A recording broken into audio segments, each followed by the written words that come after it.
Shuri, Leech, Lockjaw, nerfed. Leader, he's kinda back. Marvel Snap's April patch just dropped and it's what the game needed. Here are some of the highlights. So they've revamped the token shop, now with 3 separate sections, a huge upgrade from the previous token shop, and because of it, I finally got that ultimate variant Ghost Rider I've always wanted! You know, I should do a video about my favorite card variants.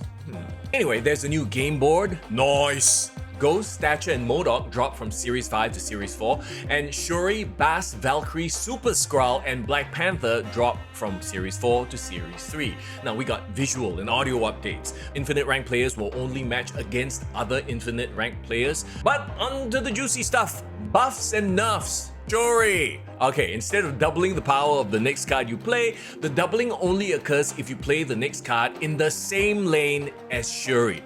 I like this change. It still keeps her theme of doubling but narrows the use. Now you can't double a card that's protected on the Cosmo lane, for example. It also makes it harder for you to Anim Zola the doubled card, because you'll have a 50-50 chance of hitting Shuri instead, which could then be used to double another card.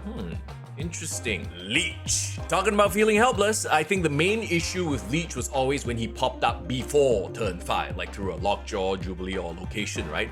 So the devs removed the on-reveal element of his ability and made it so that at the start of turn 6, you remove all abilities from cards in your opponent's hand. So his ability still works as previously, but you know it's happening. It shouldn't catch you off guard and should be less frustrating. So you pivot and play all your key cards on turn 5 instead. Lockjaw. Now you can only do the Lockjaw swap once per turn, which honestly I don't hate. I mean, it does limit the Thanos decks where you cycle 3 stones on the last turn for a little Lockjaw casino action, sure. But on the positive side, you can now play a big card in your Lockjaw lane without having it sent back to your deck. I mean, you just have to play another small card first, right? America Chavez now starts at the bottom of your deck and you still draw her on turn 6.